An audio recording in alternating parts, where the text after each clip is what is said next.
Untuk tim pujian yang membawa kita masuk dalam hadirat Tuhan. Selamat pagi, shalom untuk kita semua. Siapa yang kemarin ikut Natalan anak sekolah minggu dan juga youth?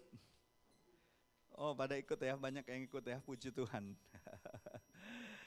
Welcome. Mungkin ada yang baru pertama kali datang hari ini di jemaat Tuhan, bisa angkat tangan, baru yang pertama kali. Wah, ada dua brother kita. Welcome. Ya. Di sini kita semua keluarga Allah. Tidak ada orang asing di sini. Semua kita keluarga. Mau warna kulitnya putih, kuning, merah, hitam manis. Semua kita keluarga Tuhan. Amin. Dan saya percaya bahwa di rumah Tuhan itu tidak ada tempat yang lebih indah daripada rumah Tuhan. Bertemu dengan saudara-saudara seiman kita itu suatu kemewahan, suatu kemegahan. Masih melihat saudara-saudara kita tetap di dalam Tuhan, tetap beribadah, itu suatu yang menggugah, itu suatu yang seharus patut kita syukuri. Amin. Kita memang sepanjang tahun ini banyak hal, banyak perkara yang kita hadapi, betul tidak? Saya nggak tahu, minggu lalu saya bagikan, mungkin tahun ini Natal yang pertama kali kita Natal tanpa orang-orang yang kita kasihi. Mungkin ini Natal yang pertama kali kita mengalami begitu banyak kesulitan sehingga Natal ini kita mengalami banyak pergumulan untuk merayakannya. Tapi biarlah itu tidak menghalangi kita tetap bersuka cita. Amin. Ada amin? Oh, ada satu, dua, di belakang ada satu lagi. Saya sudah ketemu sama Rizky ya. Tadi saya lihat dia rambutnya sudah dipotong. Kemarin ngonjes dia, gondrong Yesus dia. Kita bersyukur ya, banyak anak-anak muda hari-hari ini bisa datang kepada Tuhan. Amin. Nah, minggu ini, kalau minggu lalu kita belajar tentang bagaimana Maria dipakai Tuhan dengan luar biasa. Ya, minggu ini kita akan belajar bagaimana kesukaan dan semangat Natal yang sesungguhnya. Saudara mau bersemangat di dalam merayakan Natal? Amin. Kita mau bersemangat dan kita mau sungguh-sungguh merayakannya. Kita mau pakai bulan ini sebagai introspeksi diri. Ya, kita mengintrospeksi diri kita. Kita mereview kembali kehidupan kita sepanjang tahun ini. Apakah kita sudah sungguh-sungguh memberikan yang terbaik bagi Tuhan, ya. Dan Bapak Ibu, saudara-saudariku yang terkasih, seharusnya kita mengerti bahwa Natal itu dimaknai sebagai kepedulian dan bentuk kasih sayang Allah kepada kita manusia yang berdosa, betul nggak? Setuju nggak? Saudara harus tahu, paham betul makna Yesus datang. Dia adalah raja dari segala raja, dia mau merendahkan dirinya. Kalau kemarin di Natal anak-anak kita merayakannya di Filipi 2 ayat 5-8, Yesusku teladanku, dikatakan kan bahwa Yesus datang mengambil rupa seorang hamba, taat sampai mati di kayu salib. Jadi kita harus tahu bahwa dia datang untuk menyatakan kasih Bapa di sorga yang begitu besar, dengan satu cara, yaitu mati di atas kayu salib. Tidak ada kasih yang lebih besar daripada kasih seorang sahabat yang mau memberikan nyawanya kepada sahabatnya. Yesus tidak memanggil kita hamba, tapi dia memanggil kita sahabat. Coba bilang sama sebelah-sebelahmu, kau senang gak aku jadi sahabatmu?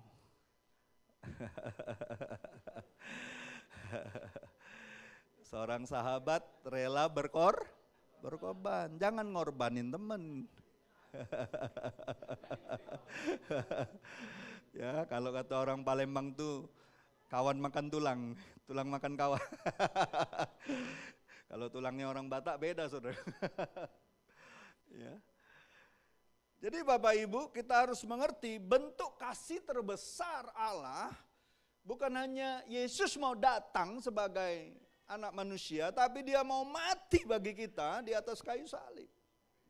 Makanya Rasul Paulus mengatakan, kita secara iman harus bukan hanya merayakan bagaimana Yesus lahir, tapi Yesus mati dan Yesus bangkit bagi kita. Amin. Ketiga hal ini harus kita peringati. Memang tidak ditulis secara literally bahwa di Alkitab bahwa kita harus merayakan Natal, tidak ada. Natal itu menjadi satu tradisi gereja setelah sekian tahun setelah Yesus naik ke sorga. Ya, dirayakan oleh gereja mula-mula. Tapi biarlah itu kita maknai sebagai tradisi yang mengingatkan kita terus bahwa nyata betul kasih Bapa itu kepada kita. Amin. Ada amin saudaraku? Ya. Jadi Bapak Ibu, saudara-saudariku yang terkasih, kita harus percaya apakah kita masih merayakan Natal jika Yesus tidak mati untuk kita manusia berdosa ini. Kalau Yesus nggak mati di kayu salib, apakah kita merayakan Natal? Halo? Kalau dia nggak mati di atas kayu salib, apakah kita masih merayakan Natal? Saya rasa enggak. Mungkin kelahirannya tidak jauh berbeda dengan kelahiran manusia yang lain. Tidak ada yang istimewa. Kalau Yesus tidak mati di kayu salib dan tidak bangkit pada hari ketiga, apakah kita merayakan Natal? Saya rasa enggak. Kelahirannya akan sama dengan kelahiran manusia yang lain. Betul tidak? Iya. Makanya kita punya Allah yang mengambil berinkarnasi menjadi anak manusia dan mau mati di atas kayu salib dan tidak berhenti sampai di situ. Dia menyatakan kemuliaannya ketika dia bangkit, ya, naik ke sorga, menyatakan bahwa betul dia itu Allah yang mengambil wujud manusia untuk menyatakan dirinya dan kasihnya kepada kita. Amin. Tidak ada Allah lain seperti itu. Cuma dia satu-satunya. Jadi kita harus maknai Natal ini bukan hanya kelahirannya, tapi bagaimana rangkaian perjalanan hidup Yesus itu, seluruh kehidupannya sampai kepada kekekalan adalah juga akan menjadi bagian kita. Siapa yang kalau ke sorga, saudara pikir apa kalau ke sorga? Rasul Paulus mengatakan kalau kita pergi ke sorga, dia cuma rindunya apa? Bertemu muka dengan Sang Juru Selamat, yaitu Yesus Kristus. Ya. Saya nggak tahu tentang keyakinan yang lain. Keyakinan yang lain kalau ke sorga pikirnya, masih lakukan ini, masih makan enak, masih. Tidak, kalau kita orang percaya, kerinduan terbesar kita, waktu kita kembali ke rumah Bapa di sorga, kita bertemu dengan kekasih jiwa kita yang selama ini kita nanti-nantikan. Amin. Amin, kekasih jiwa kita. Ya. Kalau kita yang sudah berkeluarga, suami, istri bisa tinggalkan kita, anak-anak bisa tinggalkan kita, tapi Tuhan tidak pernah tinggalkan kita. Bahkan sampai kepada kekekalan. Ya. Jadi Bapak Ibu, saudara-saudariku yang terkasih, Natal menjadi istimewa kalau kita merenungkan segala kebaikan Tuhan di dalam Kristus. Ya. Oleh karena itu sebagai umat Tuhan, sudah seharusnya kita menyambut dan mewartakan kelahiran Yesus Kristus, Sang Juru Selamat dunia, itu dengan sukacita. Beritakan tentang kelahiran Dia sebagai Tuhan dan Juru Selamat dengan sukacita. Jadi Bapak Ibu, mari kita renungkan beberapa hal yang penting, ya, yang dapat dilakukan menjelang perayaan Natal di tahun 2023 ini. Ini sudah masuk minggu kedua, ya Advent, ya, menjelang Natal, betul? Sudah masuk minggu kedua, semakin mendekat. Ya. Nah, kita renungkan hal-hal apa yang perlu kita renungkan menjelang Natal. Yang pertama, Mari kita renungkan, apakah kita sudah memberi diri? Minggu lalu saya membagikan tentang Maria. Maria waktu dikunjungi, kemarin kan Natal anak-anak kan masih ingat Pak Pendeta Hartono bilang pakai slide, saya senang sekali dengan seseorang kalau bisa menyampaikan firman Tuhan itu seperti bercerita. Senang. Dia bilang apa? Oi Maria, jangan takut. Aku datang bawa kabar sukacita bahwa kau akan mengandung seorang anak dari Roh Kudus dan kau akan menamai dia Immanuel, Allah yang beserta kita. Dialah yang akan menebus dosa umatnya. Pertanyaannya, kalau Maria nggak memberi diri untuk menjadi wadah, menjadi saluran untuk Yesus bisa lahir, apakah peristiwa Natal akan terjadi melalui hidupnya? Tidak. Siapa yang percaya kalau engkau menyiapkan dirimu, memberi dirimu di Natal ini untuk Tuhan betul-betul lahir di dalam hatimu, percaya enggak bahwa itu akan menjadi berita sukacita sepanjang hidupmu untuk engkau akan terus ceritakan kepada orang lain. Amin? Ada amin? Kau tidak akan pernah malu untuk menceritakan tentang Yesus. Karena kau memberi diri, ya, betapa pentingnya keteladanan Maria memberi dirinya untuk dipakai Tuhan melalui dia, melalui rahimnya. Yesus Kristus Sang Juru Selamat bisa lahir. Pertanyaannya, maukah kita memberi diri di Natal ini? Saudara mau memberi diri untuk Yesus dinyatakan melalui hidupmu? Amin. Mau kita memberi diri? Tuhan tidak cari orang hebat. Tuhan tidak cari orang pintar. Tuhan pakai Maria yang begitu sederhana. Wanita yang lemah. Yang mungkin tidak diperhitungkan.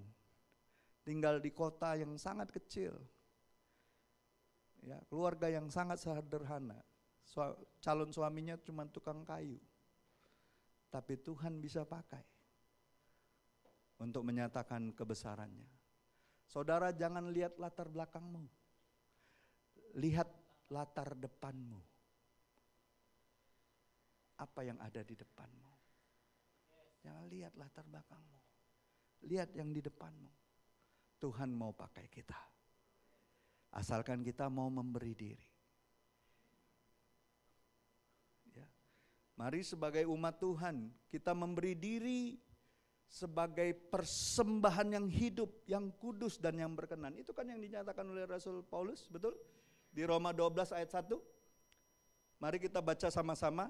2, 3. Karena itu saudara-saudara, demi kemurahan Allah, aku menasihatkan kamu supaya kamu mempersembahkan tubuhmu sebagai persembahan yang hidup, yang kudus, dan yang berkenan kepada Allah. Itu adalah ibadahmu yang sejati.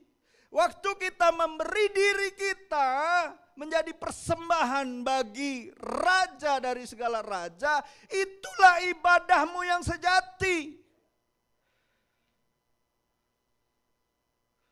Ibadah yang sejati itu bukan hal yang berbicara di luar diri kita. Diri kita inilah yang seharusnya menjadi ibadah yang sejati.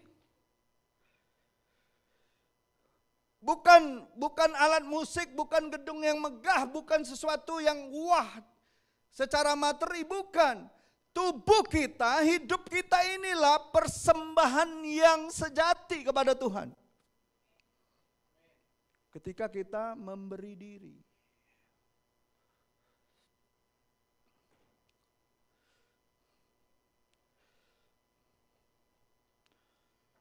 Ada amin, saudara. Pertanyaannya, sepanjang tahun ini, setiap kali kita mempersembahkan diri kita nggak di mesbah Tuhan. Tadi Pak Hanes waktu doa prajemaat, dia mengutip Mazmur 5. Daud mengatakan apa?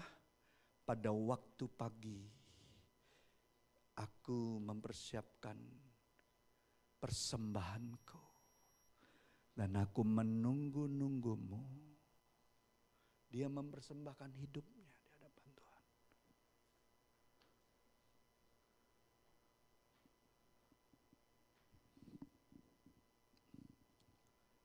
Setiap hari seharusnya kita beribadah itu pribadi sama Tuhan, itulah ibadah kita yang sejati. Ya kalau lagi rame-rame gini, siapa yang tahu sih diri kita di hadapan Tuhan? Orang siapa yang tahu sih, yang sungguh-sungguh sama yang gak sungguh-sungguh? Tapi waktu kita sendiri sama Tuhan, Tuhan tahu siapa kita. Tidak ada yang tersembunyi di hadapan Tuhan. Amin. Justru kesungguhan kita di hadapan Tuhan ketika tidak ada orang lain yang melihat siapa kita. Amin. Pribadi sama Tuhan. Hubungan itu berbicara pribadi. Makanya ketika Adam dan Hawa jatuh dalam dosa, hubungan kita dengan Bapa di sorga terputus kan? Secara rohani. Makanya Yesus harus turun menemui kita. Menebus kita dengan darahnya. Supaya apa? Hubungan kita dipulihkan. Dan peristiwa Natal menjadi titik awal pemulihan hidup orang-orang yang mau percaya. Amin? Ada amin? Titik awal. Ya. Jadi Bapak Ibu, saudara-saudariku yang terkasih, maukah kita memberi diri di bulan Natal ini lebih banyak lagi menyerahkan diri kita sama Tuhan? Tuhan ini aku, pakai aku Tuhan, pakai aku. Pada siapapun aku bertemu, biarlah aku menceritakan sukacita Natal. Ya, pancarkan sukacita Natal. Itu yang pertama. Yang kedua, yang perlu kita renungkan di Natal kali ini, sebagaimana Maria mentaati Allah ketika dia dipilih untuk mengandung bayi Yesus, bagaimana dengan kita? Maukah kita menaati Allah lebih lagi? Amin. Maukah kita menjadi orang-orang yang taat? Kan peristiwa Natal berbicara bukan hanya kelahiran Yesus, tapi orang-orang tokoh-tokoh yang ada di peristiwa Natal itu, satu keputusan mereka yang perlu kita teladani. Baik itu Maria, baik itu Yusuf, baik itu orang-orang Majus, mereka meneladani ketaatan.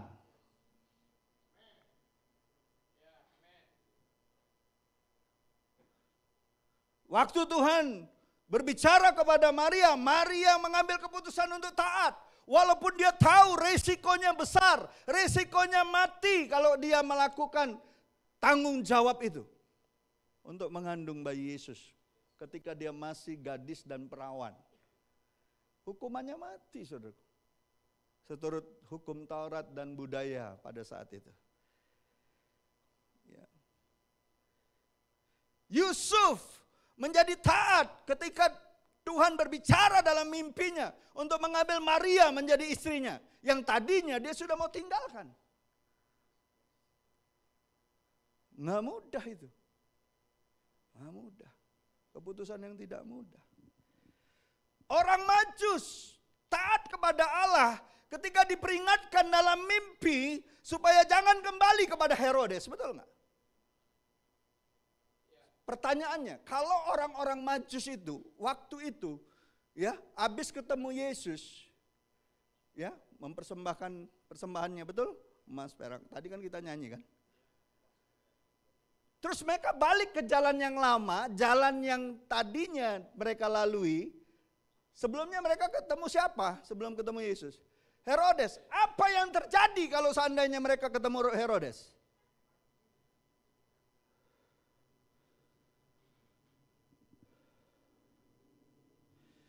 Pasti mati. Pasti mati. Saudara baca nanti ya, di Matius itu, Matius 2 itu. Karena sehabis mereka diperingatkan mereka pulang melalui jalan lain, Herodes kan marah besar. Semua anak-anak di bawah umur 2 tahun dia bantai.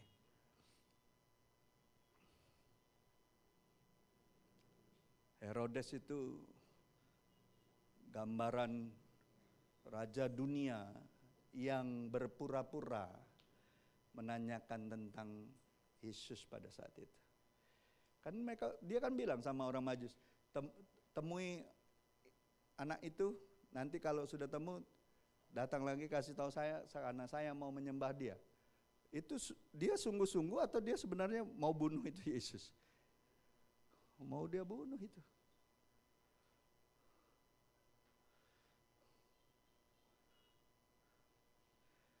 Bayangkan kalau orang Majus tidak taat. Mereka dibilang berasal dari mana? Dari timur, dari negeri yang jauh, dari timur. Itu perkiraannya Majus itu di perbatasan Irak situ. Ya. Diperkirakan mereka lah nenek moyangnya orang Kurdi itu. Bayangin, mereka ribuan kilo, mereka naik onta ke situ. Untuk nemui Tuhan, butuh perjuangan. Bayangin kalau mereka ngikutin jalan lama, balik lagi ke jalan lama, sudah capek-capek jauh-jauh nemui Tuhan, sudah bawa segala persembahan, pengorbanan, segala waktu, tenaga, uang, bendahara mereka bawa untuk persembahkan. Tapi ketika mereka nggak taat sama Tuhan, sia-sia perjalanan mereka. Betapa banyaknya orang Kristen dari tahun ke tahun merayakan Natal, memberikan segala persembahannya, memberikan segala apa yang bisa dia beri, tapi tetap jalan balik kepada jalan yang lama. Betapa sia-sianya hidup kekristenannya. Betapa sia-sianya. Balik lagi ke jalan dunia. Natal ini saya mau mengajak kita semua, mari kita ngikutin jalan Tuhan yang baru. Tuhan bisa berbicara sama kita pakai cara apapun. Bahkan kalau dalam kisah ini berkali-kali Tuhan nyatakan baik secara langsung maupun secara mimpi. Kita bersyukur kita umat perjanjian baru. Kita punya peta perjalanan hidup namanya Alkitab. Baca Alkitab kita. Banyak peringatan Tuhan di sini. Amin.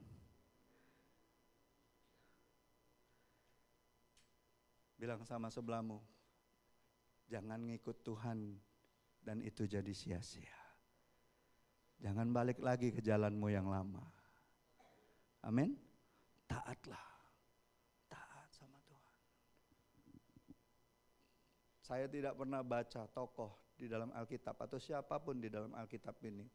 Ketika mereka jadi taat, mereka tidak mendapatkan hal-hal yang Tuhan sediakan. Berkat bukan hanya materi, banyak hal. Amin. Pemakaian Tuhan, bertemu dengan orang-orang besar, bertemu dengan orang-orang yang akan membawa engkau kepada tujuan Allah yang mulia. Itu berkat. Itu yang kedua. Jadi Bapak Ibu, saudara-saudariku yang terkasih, mari kita belajar di Natal ini, belajar tentang hal-hal yang spesifik. Ya, Tuhan mau kita bukan hanya memberi diri, tapi juga belajar taat. Belajarlah taat sama Tuhan. Tidak pernah ada ruginya taat sama Tuhan.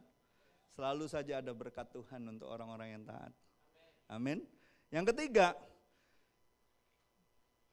apakah kita menjadi lebih sungguh-sungguh dalam menyembah Tuhan?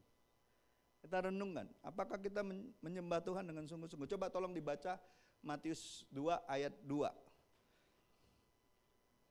Satu orang tolong berdiri, baca Matius 2 ayat 2.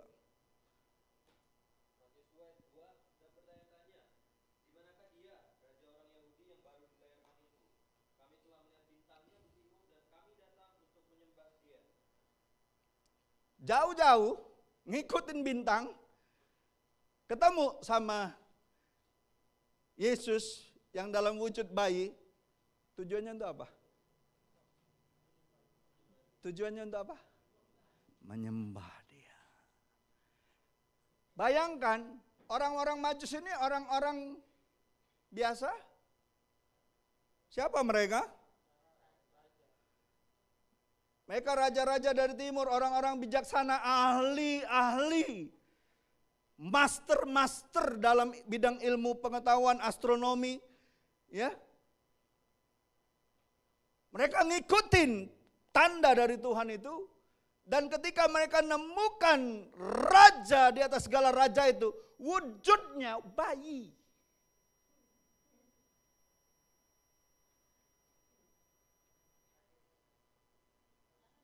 Wujudnya anak kecil. Penampilan lahiriah Yesus dan keluarganya yang sangat sederhana.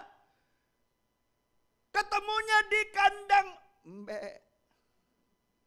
Kemarin kan kita dengar embek. Si Jackie kan sama Jackie kan ceritanya.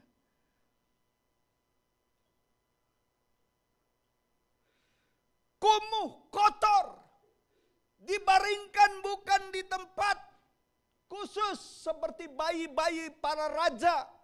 Cuma di palungan tempat makan kambing domba. Tapi mereka datang untuk menyembah.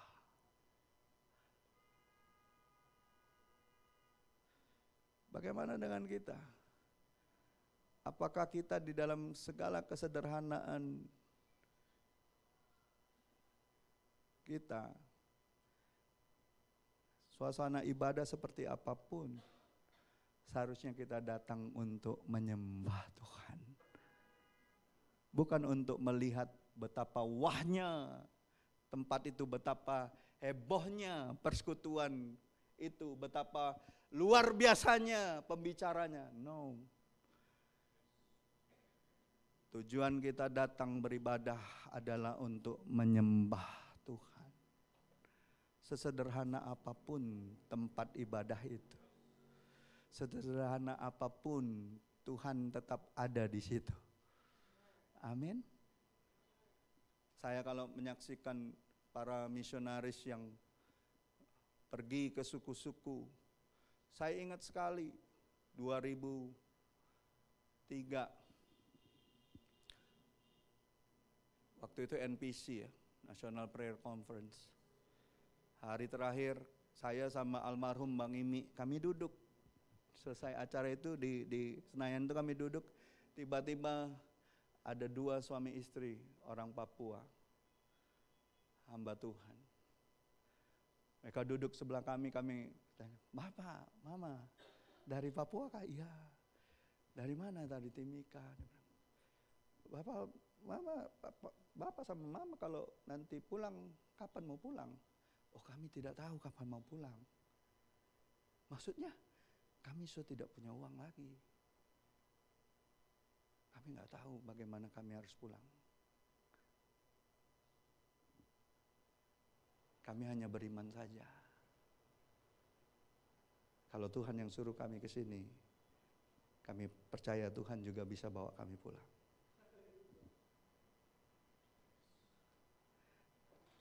Kita bingung. Saya lihat-lihatan sama Bang Imi almarhum.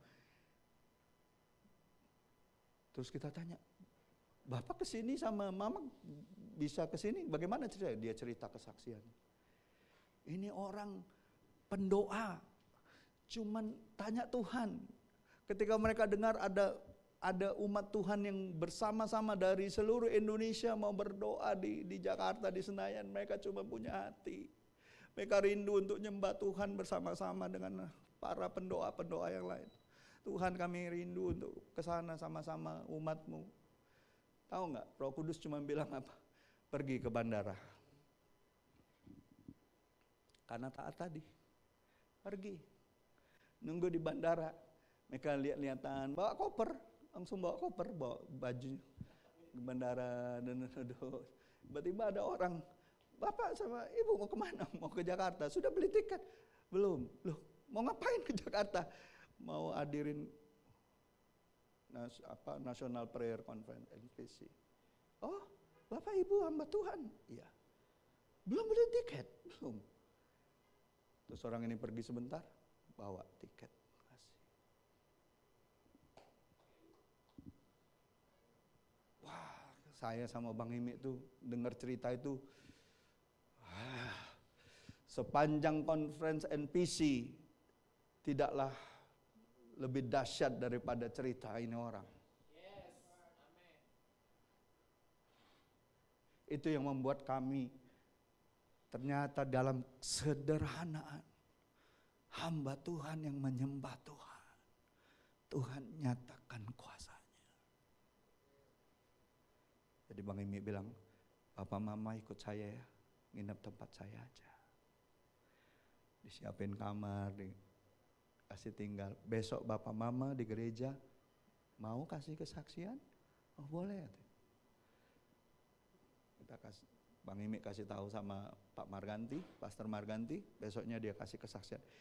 Itu semua jemaat nangis.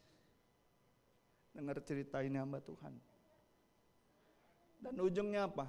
Berapa hari kemudian itu pulang bukan hanya dapat tiket, dapat berkat, dapat baju seabrek-abrek untuk dibagiin kepada jemaat. Dan berapa minggu atau berapa bulan kemudian Bang Imi pergi ke tempat dia ibadah di Timika sana. Tahu saudara, tempat ibadahnya cuma dari tanah. Itu orang nyembah Tuhan duduk di kursi kayu bikinan Pak Pendeta itu sendiri, kayu-kayu ranting dibikin. Dan jemaat itu banyak yang gak pakai baju, mereka di gunung itu. Mereka pakai alat musik cuman cincang. Saya gak tahu apa nama alat itu, yang pakai daun suling itu yang bunyi nah, itu dari suku apa mereka di Timika sana. Dan itu mereka bersuka cita. Muji Tuhan. Menyembah itu bukan masalah tempat. Bahkan di kandang domba pun orang-orang besar seperti orang Majus datang bersujud membawa kotak persembahannya datang untuk Tuhan. Bukan lihat tempat. Bukan lihat betapa jeleknya tempat itu.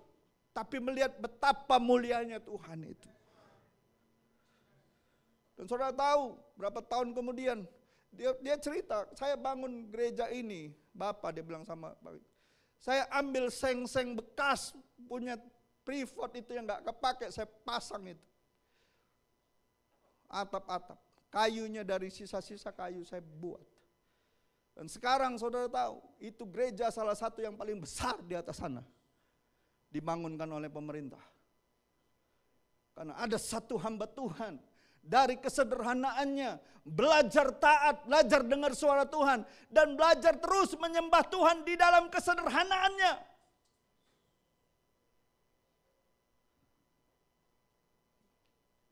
Saya selalu bergetar cerita ini, karena saya ketemu orangnya langsung. Pak Bonai adalah salah satu, Pak Bunai ini adalah salah satu, pendeta Bunai ini adalah salah satu teladan saya. Suami istri.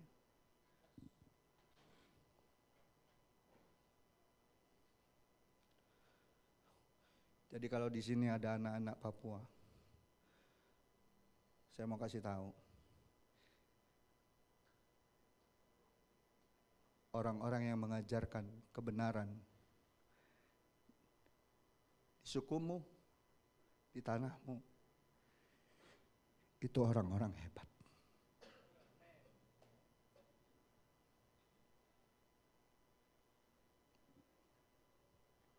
Kita sudah terlalu nyaman.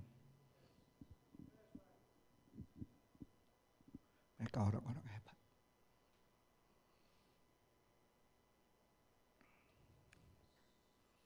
Maukah kita selepas Natal ini bawa dalam kondisi apapun, sesulit apapun, seburuk apapun keadaan kita tetap menyembah Tuhan. Menyembah Tuhan. Bawa yang terbaik untuk Tuhan. Bawa yang terbaik. Tuhan itu perhitungan menguntungkan setiap hati kita yang menyembah Dia. Karena memang kita diciptakan untuk menyembah Tuhan. Amin. Bilang sama sebelahmu, kau diciptakan untuk menyembah Tuhan. Amin.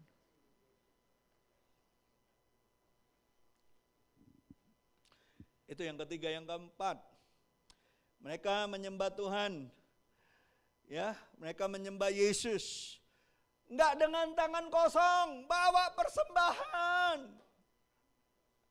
Maukah kita bukan hanya memberi diri, bukan hanya mentaati Allah, bukan hanya menyembah Yesus, tapi kita datang kepada Tuhan itu dengan bawa persembahan. Dan persembahannya yang terbaik. Betul tidak? Itulah barang-barang yang sangat berharga pada masa itu, betul nggak? Emas, perak, emas, kemenyan, dan mur, betul? Itu ada artinya semua tuh. Oh, kalau mau dijelasin bisa satu harian nggak selesai itu, teologinya itu. Tapi sampai sekarang ya emas masih berharga ya. Kemarin salah satu pernikahan pembina pendukungnya Blessing Community, anaknya nikah, pas ngasih hadiahnya kelihatannya enteng ya, 5 gram, tapi emas. 5 gram emas berapa sekarang? 5 juta lebih ya. Yang terakhir beli emas berapa sih segram? 1 juta lebih ya kalau nggak salah ya. Kok pada nggak jawab? Nggak ada yang beli.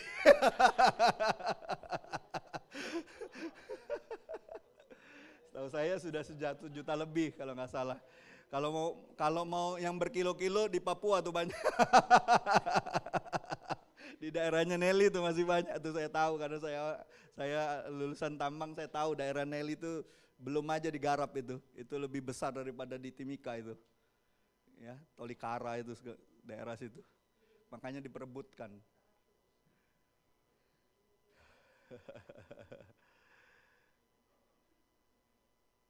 Bawa emas pakai kotak. Kalau emas bawa pakai kotak, wah udah banyak itu.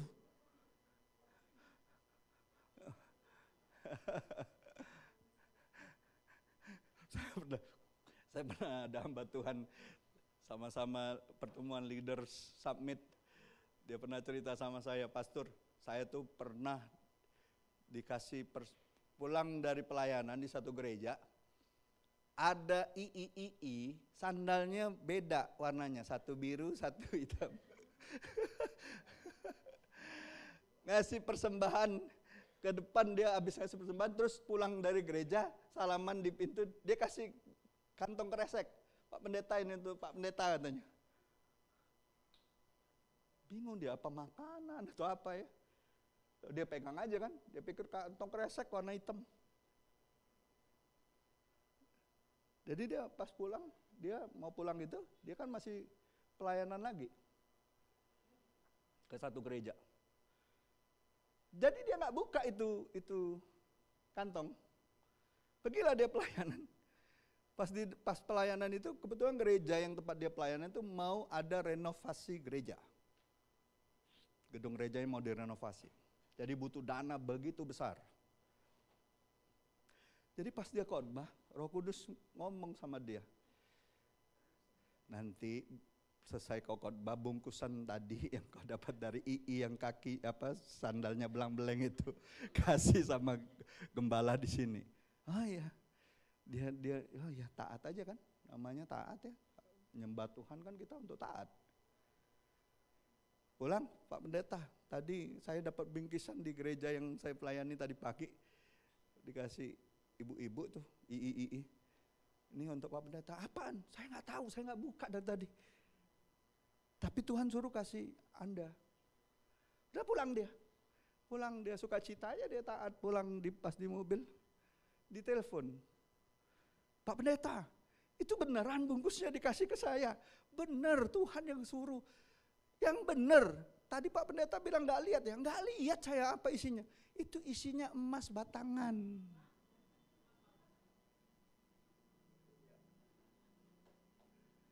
Hah? Ya itu memang Tuhan yang suruh, Bapak kan mau renovasi gereja. Oh iya juga ya. Coba saya lihat, kata dia.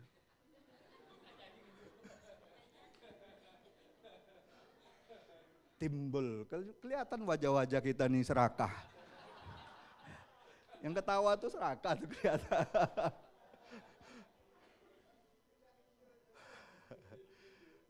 Makanya betul Yesus bilang, berbahagialah engkau yang tidak melihat tapi percaya sama Tuhan. Berkatnya lebih besar. Saudara tahu itu dia lagi belum punya rumah waktu itu.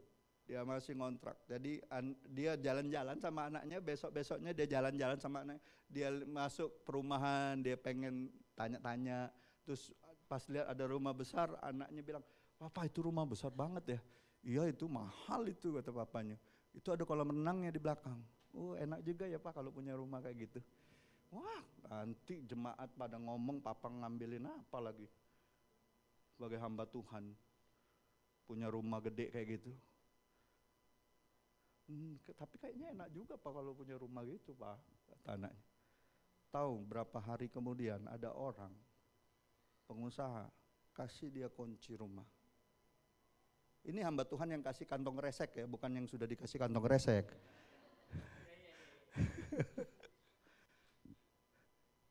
Rumah persis yang diomongkan anaknya. Ada kolam renangnya.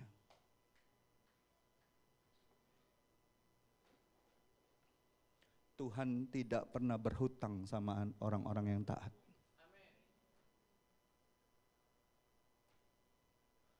Jadi rekan saya ini bilang, ngikut Tuhan itu pastor, taat aja, nyembah dia aja. Tuhan bisa kasih tunjuk hal-hal yang belum pernah kita lihat, belum pernah kita dengar, belum pernah terbesit dalam hatimu. Tuhan sediakan. Tuhan itu senang bikin surprise. Bilang sama sebelahmu, Tuhan senang bikin surprise. Lo buktinya Maria disurprise gak? "Maria, kau kaget ngandung dari Roh Kudus." "Cak mano bisa? Aku kan belum belaki." Ingat gak? Masih ingat gak siapa itu? Drama anak sekolah minggu kita berapa tahun yang lalu, yang main jadi Maria siapa? Isabel, anaknya Pak Jacob. Yobel yang jadi Yusufnya. Pas dia dibilang sama malaikat, "Maria, kau bakal bonteng." "Cak mana bisa, aku belum laki," kata dia. Anak bule ngomong bahasa Palembang. Oh itu anak sekolah minggu HKBP waktu itu datang berapa puluh anak itu terjungkel-jungkel ketawa. Sampai guru-guru sekolah minggunya, hebatnya pastor ya. Wong bule diajari bahasa barat. "Oh jangan bahasa barat, bule bahasa Jawa dia pacak di sini."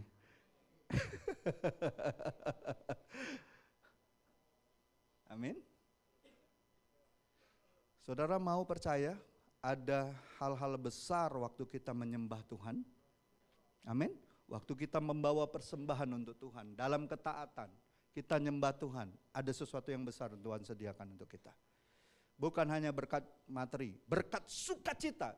Menurut saudara, rekan sekerja saya ini, teman saya ini, yang hamba Tuhan ini, dia sukacita besar sekali enggak waktu dia tahu bahwa yang dia berikan dalam ketaatannya sesuatu yang besar dari Tuhan untuk menolong rekan sekerjanya. Coba kalau dia buka dan dia enggak taat, dia buka. Oh itu ujian ketaatannya lebih berat. Oh itu Tuhan, siko untuk dia, siko untuk aku.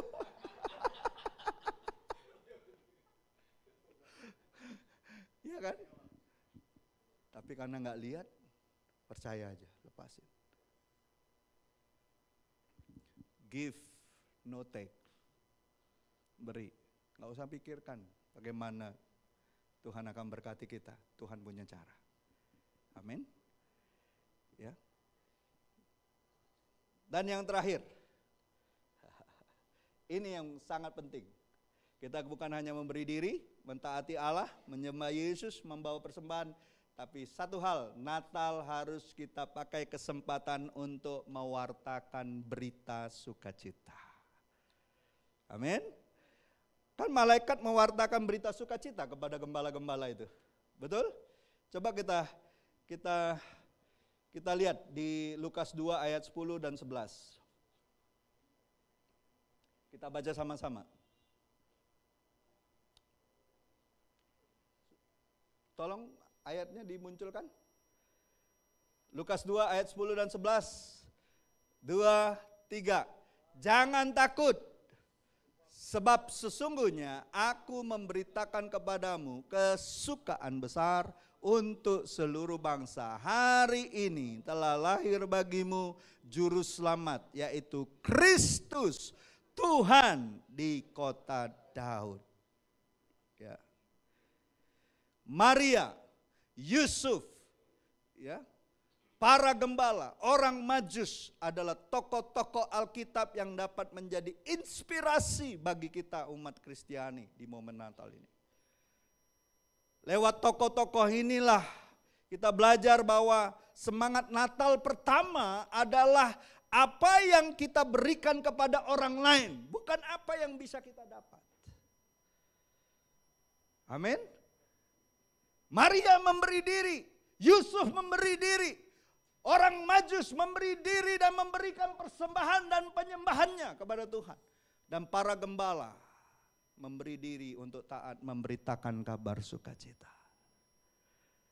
Saya percaya kita sebagai umat Tuhan, Tuhan mau dengan peristiwa Natal ini kita dipakai menjadi alat Tuhan untuk memberitakan sukacita. Beritakan kabar sukacita.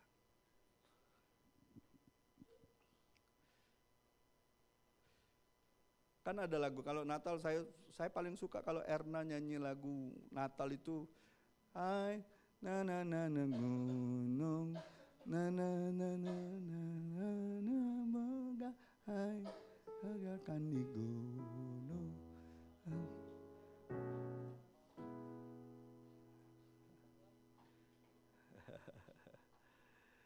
Saudara mau pakai apapun pattern kita, apapun status kita, baik kita pelajar, mahasiswa, pekerja, pebisnis, ibu rumah tangga, dimanapun kita berada, pakailah itu sebagai satu kesempatan untuk memberitakan kabar baik, memberitakan kabar sukacita.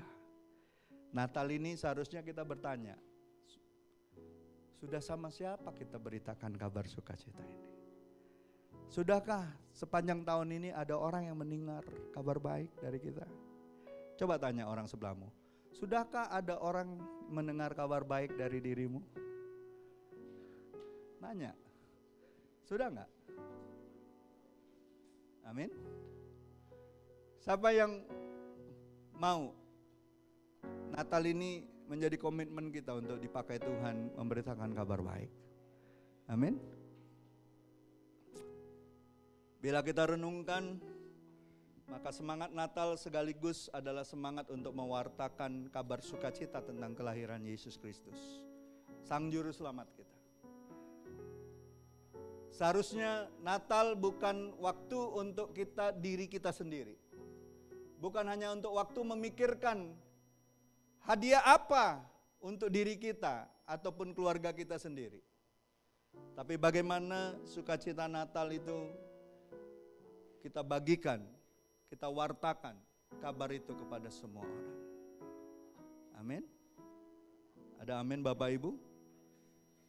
Kalaupun, saya nggak tahu, minggu ke depan ini saya yakin banyak saudara yang akan pulang ke kotanya. Ya, jangan cuma nyanyi lagu Club Project.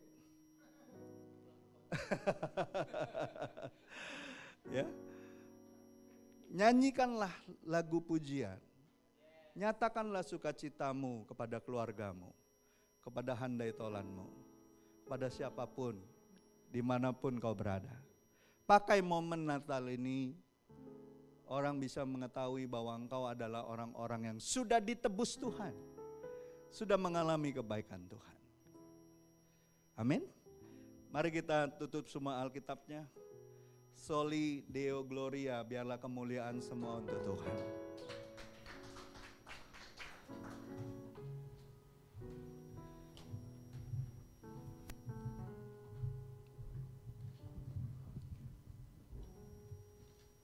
Seperti Pak.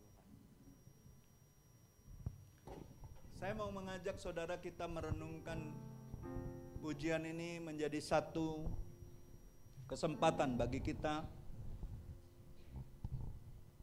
bahwa sungguh-sungguh biarlah kita memberi diri. Yesus lahir di hati kita dan Tuhan akan pakai kita menjadi alatnya. Oh Jesus.